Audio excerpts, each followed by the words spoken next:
Okay. Okay, now I'll go erase my ginormous font in that Google Doc. I didn't see that. Oh. Okay. Okay. Do you see it now? You can't miss it.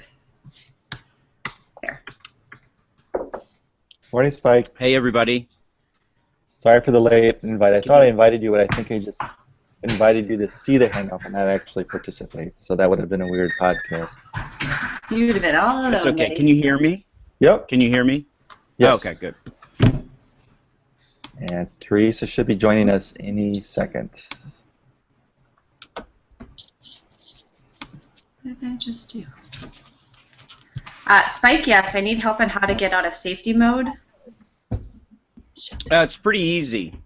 You go to safety mode and you click undo safety mode. No, it's seriously. Where but you is that, Mark? It's- Hands? God. It's right next to the safety mode button. It's All a right. pretty No, we- obvious switch there. Just get out of safety mode.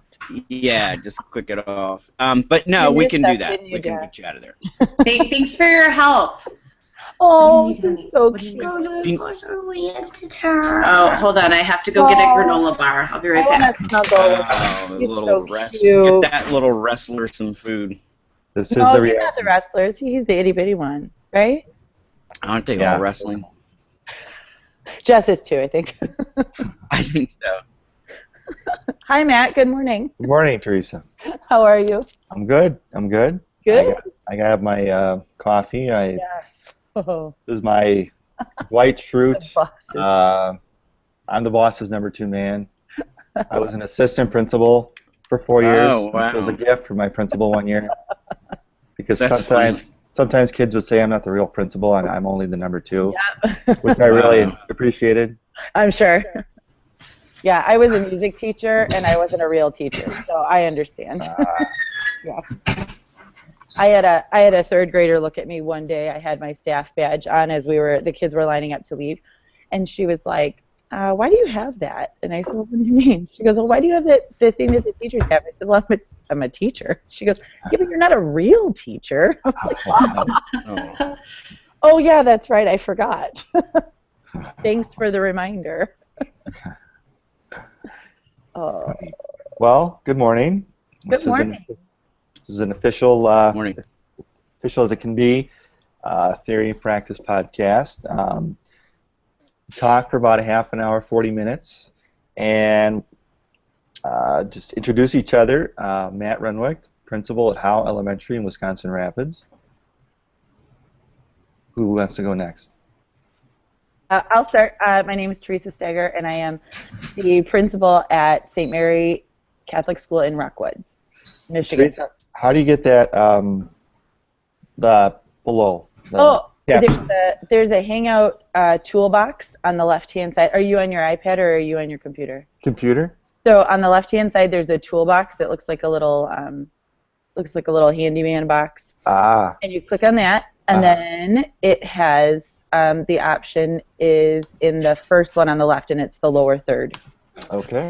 Thanks. You're welcome. Who's next? Hi. Oh, I'm sorry. Hi, my name is Jessica Johnson. I'm principal at Dodgeland Elementary School in Wisconsin. I have been on Twitter for a number of years, and I really enjoy connecting with other people. Thank you for having me today. Welcome, Jessica.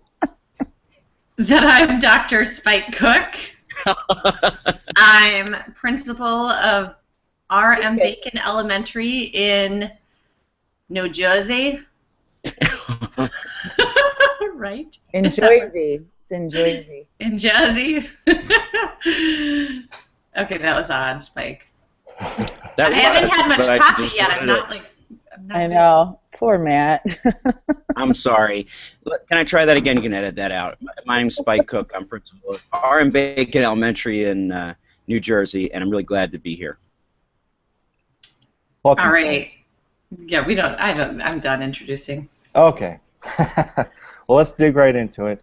But first, congratulations to Spike. Published a book through Corwin, Connected Leadership. It's just a click away by Dr. Spike Cook. I haven't read it yet. I plan on it. Tell me more about it, Spike. Tell us more about it. Thanks, Matt. Well,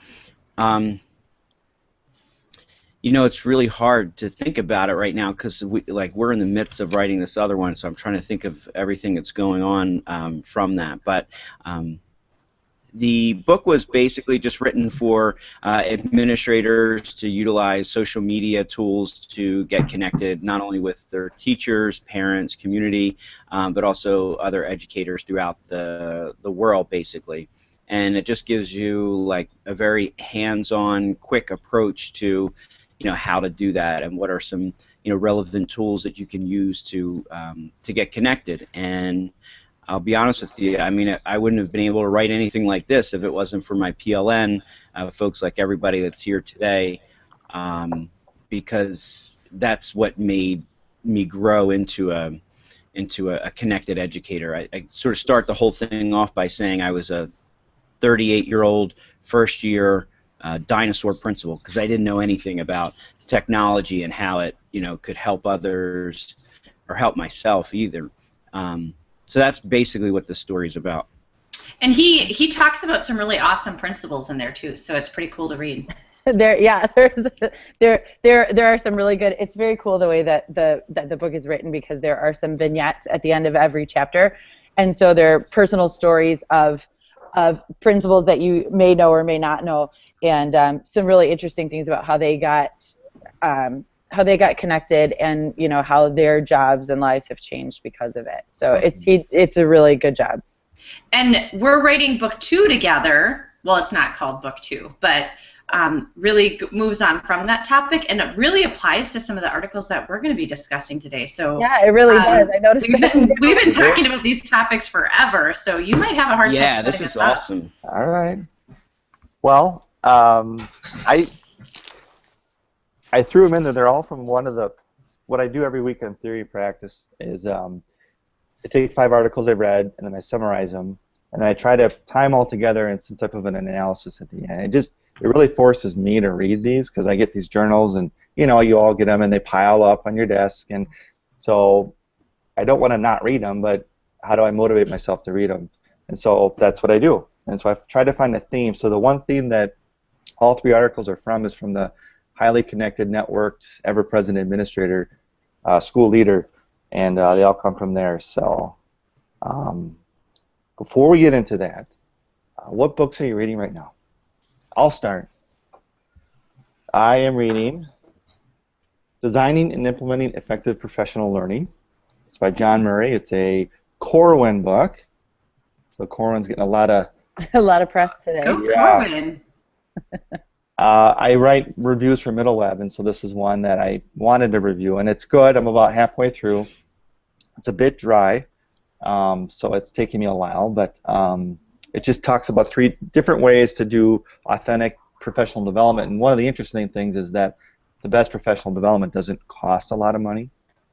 Mm-hmm. It doesn't involve bringing in consultants as much as just really structuring it in ways that staff can collaborate and help each other. So that's the book I'm reading. I'm going to go next so that, just in case there's duplicates here, I was the first to talk about it. So I'm reading The Mindful School. Oh. Actually, we're all 3 reading it, so I don't know if you guys had other books, but it's by Valerie Brown and Kirsten Olson. It's from Corwin as well, so thank you, Corwin. And years ago I would have seen books on mindfulness and thought, that's silly, silly stuff, but I'm reading it now thinking, why in the heck haven't I read this like years ago? Just about the practices that can help keep us centered as leaders and take care of ourselves so that we can be better at our jobs. It's great so far. I'm only halfway through it, but it's a book I needed a long time ago. When did it get published? Yeah, was it 2015? It's wow. 2015. She couldn't have read it 3 years ago. Oh, it ago, is? but okay. I don't know. I'm kind of thinking that if I ever leave this job, I'm just going to be like a Buddhist monk. Like, I'm getting so zen as I read this. That'd be a normal transition, right? Yeah. Naturally. Okay. All right. Jess, you could The one levitate. who don't talk. So did they not speak? Oh, I might struggle with can. that. Never mind. I'll take that back. You could levitate right out of this job.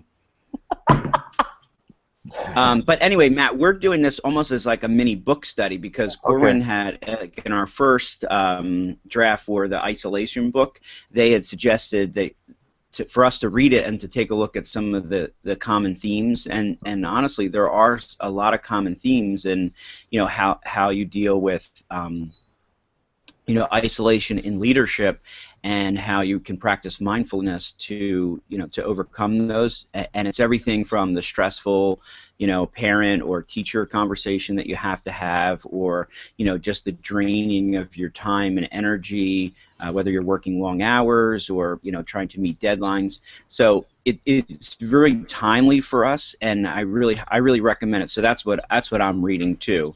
I'll give you all that. That's cool. Well, I actually brought a different book because I figured for sure the two of them, or at least one of the two of them, were going to pull this one out. So I thought I don't want to be the last one, which is exactly what would have happened.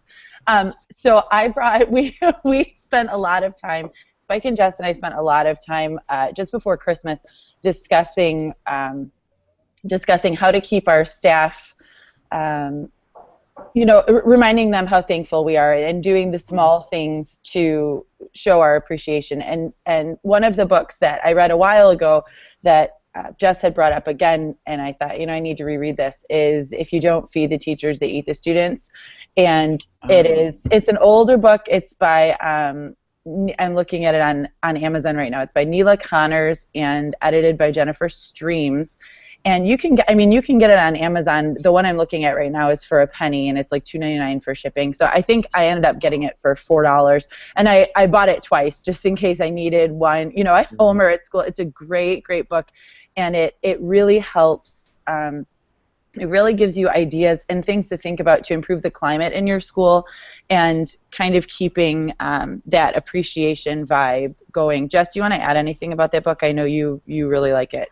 No, you said it. Just, I mean, lots of different ideas of ways to show appreciation for your staff, and I always just keep that title in my mind when I'm thinking of what teachers need, and they, you know, I've had some people say, "Oh, you're spoiling them." No, I'm feeding the teachers so they don't eat the students. That's so cool. I love the title. Yeah, it's fun, and it's a great read. It's an easy read, and it's not something you have to read, you know, start to finish. You can take small bits of it, but it really is a good book. And it was published in 1990, you know, and it's still relevant 25 years later. So that, you know, that should tell you something. And in education, that's hard to find a book that, or anything that's the same for 25 years. Yeah. So. Well, very good. Thank you for sharing. And if you leave a comment on this post that has the podcast at mattrenwick.com, you leave a comment there, you can possibly win a copy of Spike's book. So I've got one person, Matt Watchell, has left a comment. So he's pretty much a lock right now, and I'm fine with him getting that book. They're excited. I actually have, because I have that second copy of If You Don't Feed the Teachers, They Eat the Students, and I would be willing to give that away too if you need a second one. All right. So keep that in mind if anybody really wants to win that book. All right. That's cool. It's in the pot. Well, our first topic is an article from the Harvard Business Review.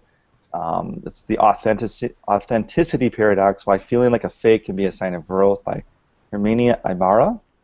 So they define authenticity as an original, not a copy.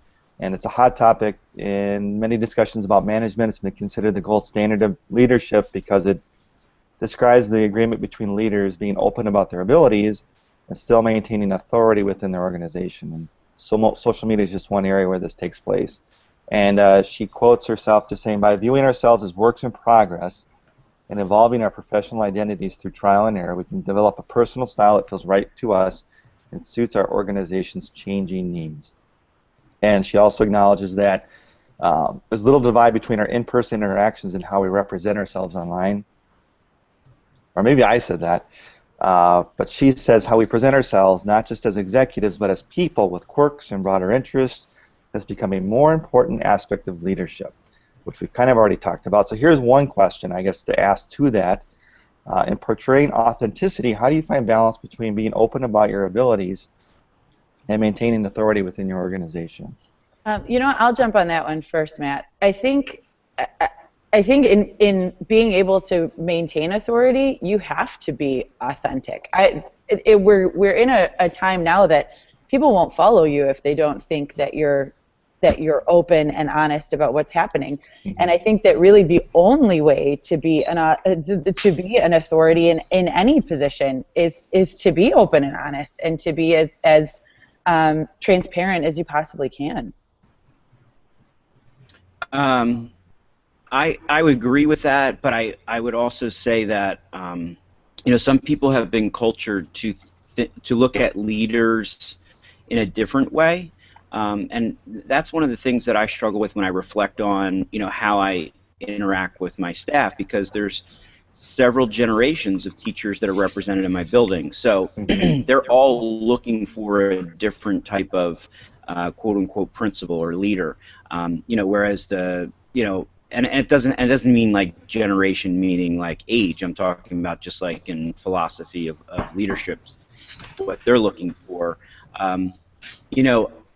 When I think about like something like this, like what Todd Whitaker says, when you're dealing with difficult teachers or dealing with difficult parents, I mean, you don't have to assert your authority in the sense of like they know that you're the principal. You don't have to remind them of that. And I think sometimes people, when they're finding themselves becoming defensive, or maybe they feel like their leadership is slipping away, it's that tendency to come back to that transactional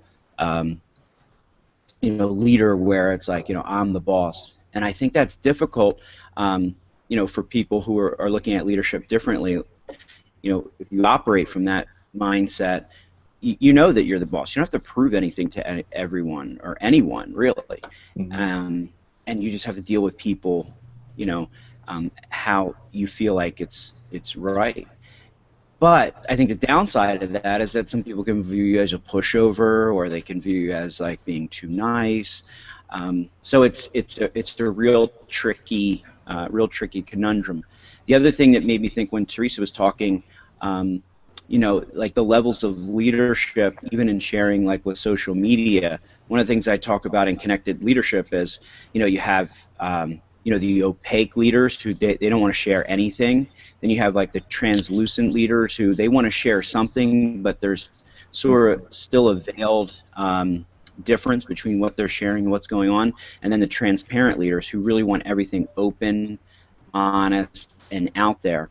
And there's struggles with each of those. So Spike, what do you think, just jumping on, because I agree with you with what you're saying, what do you think the percentage is, would you say, of people who respond better to that authoritative, I am the boss, this is how it goes, as opposed to the open, transparent? Because I know it is a generational thing. It's really almost one way or the other. There's not a huge in between.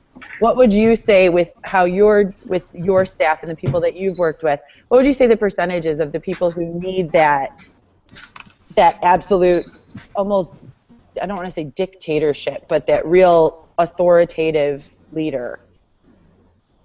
It's a great question, Teresa. I would say probably more than half that's what they want. And I think one of the things that's frustrating,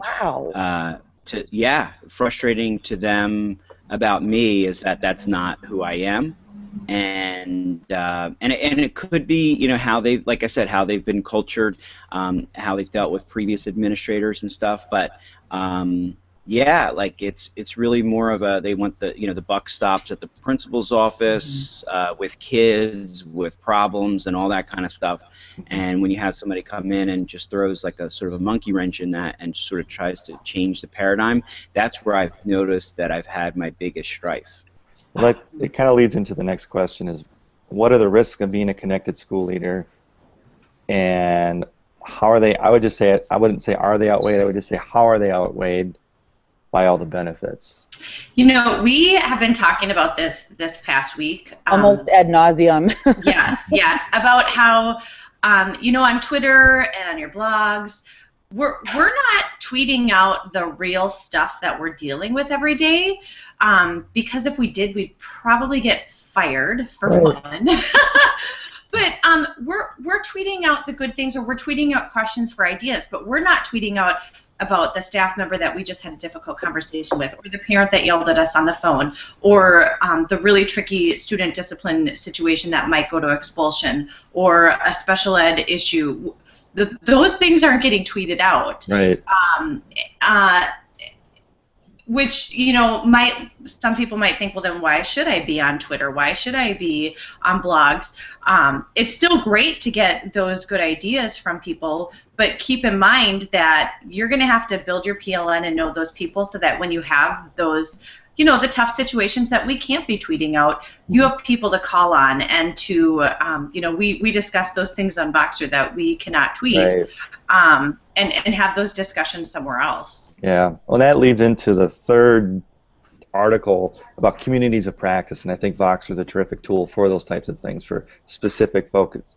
I'll just go to the next article, if that's all right. This is actually a blog. It was sent out by Larry Ferlazzo, which a must follow on Twitter, and this is a blog by a teacher out in I think it was Los Angeles public school system. He just said, Ellie Herman said in her post of why a great principal burned out and what might have helped.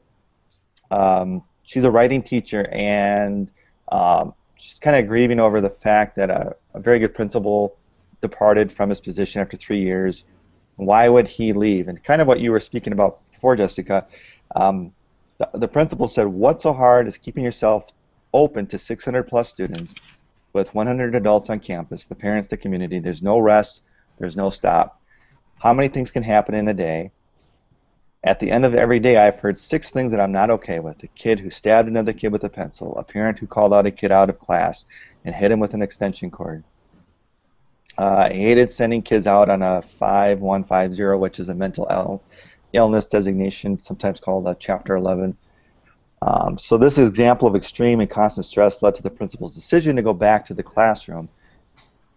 Ellie Herman acknowledges as much and also concludes by saying, when are we going to stop demanding accountability without also demanding sustainable working conditions? So that was a very open post, which I put it here, and I left a comment on the post, and I just said that maybe the principal may have stuck around longer had he been more connected as an educator.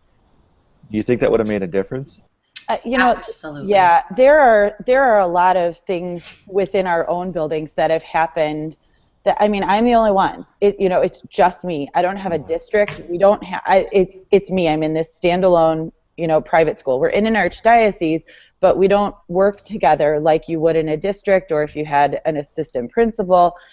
And so there are times, especially as a first-year admin, and now especially as a second-year admin, there are a lot of things that it is overwhelming.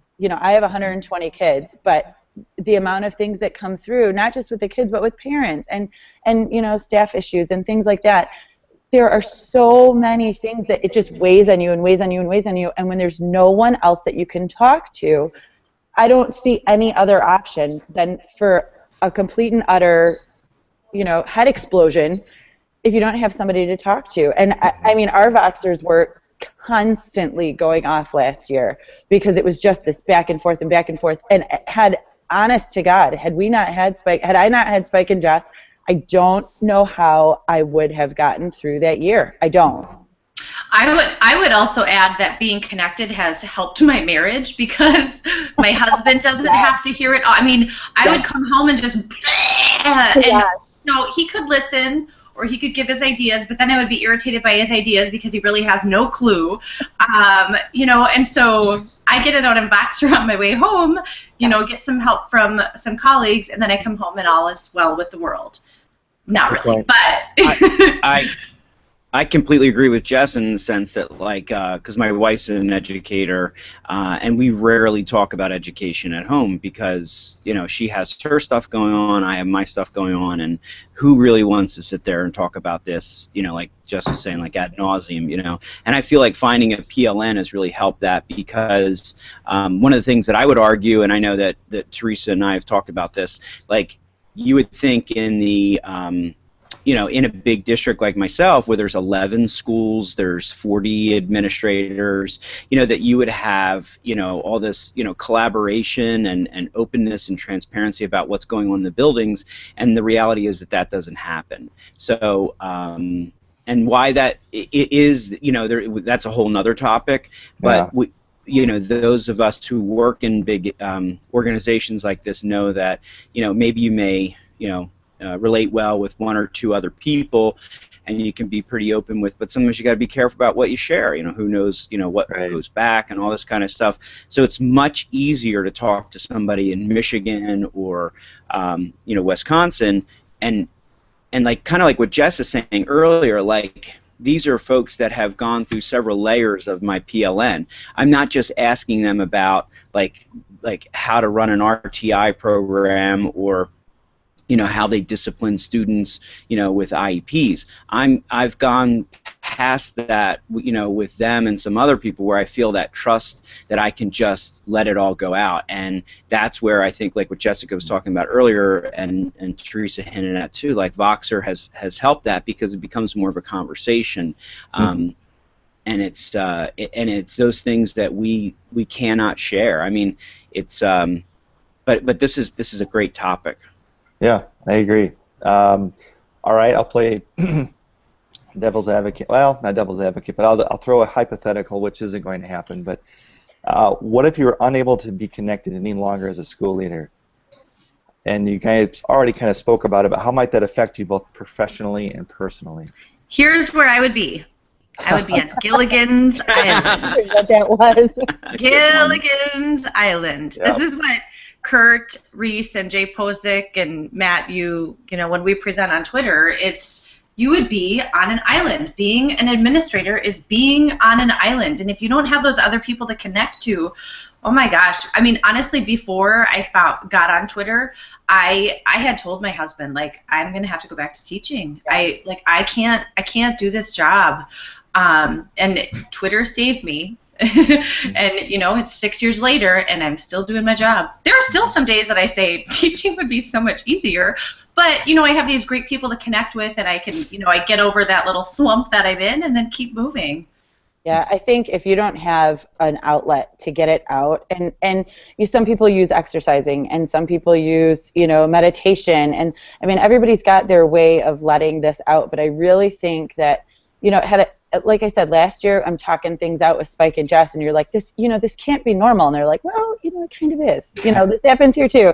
Like, oh, it really puts things into perspective that this is okay. It's going to happen. And you know what? You're going to make it through. And, someday I'll be a 10th year principal. Mm-hmm. And, you'll get there because it's just part of the process. And you bring up a good point, Teresa, is that in teaching, it can be very isolating, but you've got people around you to give you that perspective, to kind of tell you, when you're in the principal, you're it. Even if you're in a big district, it's your building, or if you have an assistant, it helps. But you just don't have that perspective, which I think is essential for connected leadership. So awesome. Well, especially if you work with people who look at all these things that we're talking about as a sign of weakness, you know what I mean? And that unfortunately happens where, if you're the one that has to ask the question about, X, Y, and Z in an administrative meeting, there are some people that say, well, he or she, then obviously they can't run their building, whereas really you're trying to be open, transparent, and working on that. And then especially you do that in your own building, where you say, like, we're going to solve this together, and you look at a collaborative approaches, that can be quite frustrating. And I think to answer your question, though, obviously administrators for hundreds of years were not connected. Maybe they got their magazine, maybe they went to a conference once a year, so they did it. But if you think about it, like, the demands of the job were, I think, completely different. I mean, there's been such a shift, starting, I think, in the early 90s with high stakes accountability, increase in technology, increase in social problems in schools that have come to our doors that we have to deal with. So I don't think you can make that correlation, because I do talk to many, retired administrators who may be in like consulting and stuff like that, and they almost all the time will say, I couldn't do what you're doing. I like, even if they've shadowed me, I've had a couple that like they come in and maybe shadowed just for an hour, and it's like they're like, your first hour of the day, all you're doing is putting out fires. I couldn't, and the fires that you're dealing with are so much different than when I was doing this. Two things about that, Spike. Don't you think, as opposed to, we've covered a lot of the, the reasons why we're being connected is to, to save our sanity and to help kind of put that perspective. But a lot of the reason that we're connected is to try to figure out how to do things better. I don't know the best way to implement an RTI program. When I was teaching, it was already there. So why wouldn't I reach out to someone who has implemented one to show me how to do it the right way? That's the hugest, it's the biggest thing, is that the PLN is there to help you learn how to do things that you may not have known how to do. And secondly, Spike, something that you said reminded me. I got an email from one of the principals in the Archdiocese the other day. I set up a free conference call line for us. Just something really simple, something pretty easy. And she sent me an email back and she said, I wish that she's been a principal for probably 30 years.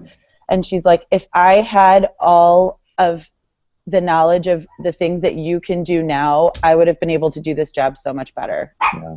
And I thought, wow, that's a testament, Well, we're in our district, our superintendent's actually made time this year a little bit more optional. Next year, we're talking about bringing it in to our admin meetings once a month, of spending a half an hour just how to get connected, how to set up a Twitter account. I think superintendents are starting to realize that too, and I think that's great. So I'm going to move into the third article. It's Challenges and Successes, Online Communities of Practice by Ann Ware, EdTech, Focus on K-12. I contribute to this site in writing once in a while, and I think it's a great site. I enjoy writing with them.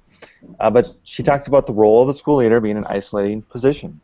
And we often work, she says, autonomously and feel geographically isolated. We know that. Strongly recommends Google Plus Communities as a tool of choice for the busy educator looking to better connect with other professionals. She offers some guidelines about how to run this, and then also suggests that you self-assess the impact they're having on participants, such as measures of analytics and polls. I don't do that a lot. I more just chat with people, but maybe more structured professional development, I guess. But we talked a lot about Voxer. What about Google Plus? Are you using that as a tool for community communication and learning? Well, go ahead. Okay, I was going to say, well, no, I don't use Google Plus as much as probably I would use Facebook or Twitter. It's probably like the third one down, or maybe even behind Voxer. Mm-hmm.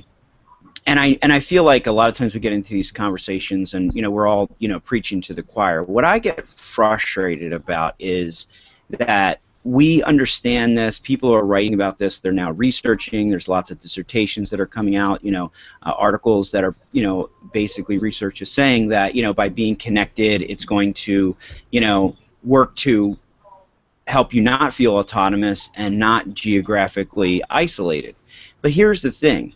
When I talk to aspiring administrators who are, have their Twitter accounts, they're connected, they're participating in chats, they have an active and positive Facebook account, they're on Google+, they're on Voxer, they have a lot of ideas that they're putting into practice.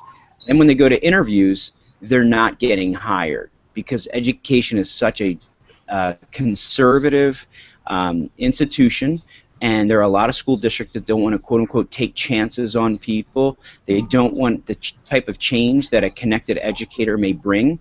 And I think that that's one of the most frustrating things, because I look at it like, how are we ever going to get to this next level if we have all these aspiring administrators that can't even either get interviews or they can't get jobs, because what they're bringing is actually making people say, well, why would I want to hire him or her as my colleague? Because they're going to, what, outshine me? They're going to be Skyping in people from Guatemala and Canada, and I don't feel like doing that, So that's the one thing that I would say throws a wrench into all of this. I think that's part of the growing process, though, Spike.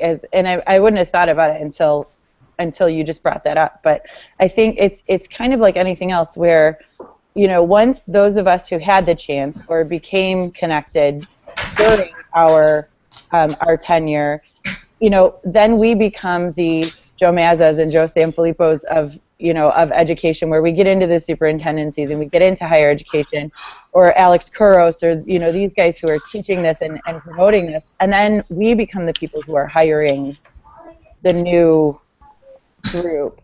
It's kind of you know, a part of that whole growing system. Yeah. Sorry. I'm just going to go back to the question of do you use Google Plus? Sorry, Dustin. You're all philosophical, and I still need another cup of coffee. I've gotten into Google Plus, and I'm a part of a bunch of groups, but it is not part of my place that I go to check things. Right. Like, if, you know, I'll get the email notification that, you know, Matt posted this in this group. And the first time Matt did that, I went, we created a group for our presentation. I think, Matt, you created a group for one of our presentations, and I never even once went to the Google Plus community. It looks cool when you go in and you see it, and it, you know, it's like Facebook and Twitter together. It's just, it's not part of my practice, and it's, I don't know. I get what I need out of Twitter and Boxer and Facebook. Yeah, and you have to pick that. I mean, you can only use so many tools. I like Google Plus Community. We use it a lot for professional blended learning. So I'm running a graduate course right now on a book study, but for about 20 or so teachers and administrators, and we can't get together all the time. So it's a great place where I can just post a question from the book. The Courage to Teach is the book we're reading, and then they can respond in real time. You could go into a Hangout if you really wanted to talk, but we still do meet a couple of times, 3 or 4 times too. So I like them, but you know, it doesn't mean everyone has to use them though too. But it's just one tool. Are there other? It's Google Hangouts, one of those, or Google Plus, I think, is one of those tools that people jumped on. It was either like, it was because Facebook was so huge, and then Twitter came in, and then I feel like people who, not 100%, but a lot of people who weren't on Twitter jumped to Google Plus because it was like a new tool, and so those of us who had already been super invested in Twitter, right, found a hard time like adding a third social I'm going to tell you, I threw an online temper tantrum when people were saying they're all going to Google Plus. I was like, no! I know. This is on Twitter! We are not going somewhere else! Yeah, it was this weird, like, but it does, I mean, Google Hangout, or Google Plus, I'm sorry, has a ton of, and it's nice because you can break out into a Hangout, or you can break out into this, or you can, it's really interactive. It's a great tool, but I think if you're not 100% invested in it, it's hard to just add in. I pretty much only come to Google Plus unless it's a Hangout. Sorry, Matt, I just No, it's fine. No, and I don't really use it as an informational feed either. Like, I use our Twitter to just get the information and see what's out there. I don't really use it for that. I don't follow the feed necessarily. I use it strictly as a next step from my PLN to a community of practice. So then I'm looking at focus groups. So I'm part of an Evernote community of practice on a Google Plus community. So I really use the community aspect of Google Plus, but not Google Plus in general, I guess. You have to add Spike to that Evernote Google community. It's not my group. I just joined it, but it's got some. I mean, there's like 20,000 people in it. What is it? What is it called, Matt? Evernote. Evernote. It's just Evernote Google Plus community. There's Google Plus communities for everything. Do you think that maybe there's been a rise in the Google Plus communities since districts are going out and purchasing tons of districts for apps for education? Yeah. And that's really, and I think Plus is probably one of the only social media sites that are unblocked. Right. On a lot of networks now. You know what though? We have Google Apps, but all of like Google Plus and Hangouts are turned off. Yeah, they work. I have to use my personal account if I'm going to do that. Yeah, they just turned them on, I think, a year or two ago for us. We've had Google in our district for about 5 years. We have Microsoft 360, and I'll be telling you guys all the good kind of stuff about that when I come across it. Please, yeah, when you come across awesome. it. I'm on the edge of my seat. Yeah, no doubt. If you could You just create wait. a bulleted list of the, you know, Oh, yeah. great things that you find, you could probably fit them in a tweet. Throw it out there. Well, so sounds like suggested technologies for communities of practice, Voxer, Google Plus communities. Anything else that you use to be more focused in your conversations? I think it's really, for a lot of us, it's Voxer. We've kind of taken the group offline, you know, off the internet, off Twitter, and created these small, you know, we have a PLN, a principal PLN Voxer group that we kind of, you know, condensed everybody into, and then that broke into a classroom group and an admin group because there were a lot of teachers, aspiring admins, and then there were question things. But I mean, I probably have 40 different Voxer Groups. Yeah, me a lot too. of them are we use, like, for the presentations. I have a couple upcoming presentations that we're doing, and we have a Voxer group and then a Google Doc, and that's pretty much it. It feels like that's kind of the way. It's like I think of Voxer as either a delayed podcast that you can interact with or like a delayed hangout, because you can have the conversation but check it when you have time and then add to the conversation. Mm-hmm. It's a great And you know, if you want to hear more from just one person about it, then you can box that person individually and have, you know, a further conversation with just that one person. Mm-hmm. One thing I am challenged with Voxer is that I'll check it once or twice a day, and there'll be like 200 Voxes. I know. And I just, you know, I declare Voxer bankruptcy, and I just mark all as red. And yeah, I do that too. Yeah, and I think that helps making smaller groups with certain people. Like, to be totally, and I've told a ton of groups this. I'm like, you know what? I can't. It's these conversations that happen, and you've got 2 or 3 people going back and forth, and it's like, okay, you know what? I'm gonna wait until that ends, and then move on from there. There are very few that I listen to, you know, message for message for message. Yeah, I've left And a few some of groups the- too, and that's Yeah. okay. You know, it just Yeah. wasn't. I didn't really know who they were, and so when they were talking, I wasn't into it, and I left it, and that's okay. Yeah. And some of those groups, like the bigger groups, like you have like the trolls on there that are just trying to get like drum up interest for their podcast or drum up interest for what they want to do, and it's like, you know, like that kind of stuff really turns me off. Yeah. Well, that is all I have for today. All we have, I guess. Thank you, Jessica, Spike, and Teresa, principals in Wisconsin. Where are you at again, Teresa? I'm sorry. Michigan. Michigan and New Jersey. Spike. Can I just say one thing, Matt? Yeah. I feel like I'm more connected with you guys than ever because the last couple days in New Jersey, we've actually had negative degrees. We've had wind chill. We've had snow. I mean, Yes, we're really. hold the phone here. Hold the phone here. Let's ask Spike why they had a delay yesterday for school. How negative was it, Spike? Please let me know. Well, the actual temperature was in the single digits, but that wind chill factor got us into like negative 19, I think. Oh, I'm so sorry. cold. Oh, you poor New Jersey boy. Poor boy. It's been 14 below real temperature every day I've driven to school in the month of February. Oh, the kid- Ridiculous. Wait, Matt, what is it with you right now? What is your temperature like? Oh, it's like a heat wave. It's above zero right now. Yeah, it's know. really hot. I think we're like in the 20s this weekend. I took my dog out without a coat this morning. I'm going to go sunbathing later on today. Well, if I get that snow. The snow hasn't melted because, you know, it fell over Christmas and it hasn't been above freezing ever. So, you know, whatever. But Spike, those single digits are tough. Yeah. I think it has to be like 40 below with the wind chill, literally, for us to call off in Wisconsin. That's kind of the threshold I've been gathering. All right, Matt, we held it together pretty good with the banter until the end there, so I'm pretty proud of us. We tried, I'm sorry. Banter is good. We brought it in at the beginning. We reined it in once we realized we were live, but I'm sorry. And I don't, you know, I know I take myself too seriously sometimes, so it's good that we have banter, good to keep us grounded and have fun. So we had some viewers today. Tim Lauer was one of them, which is very cool. Very connected principal in Oregon. So maybe we'll have him on maybe I'll have him on in a future show. So Tim's great. He has good voxes too. yes.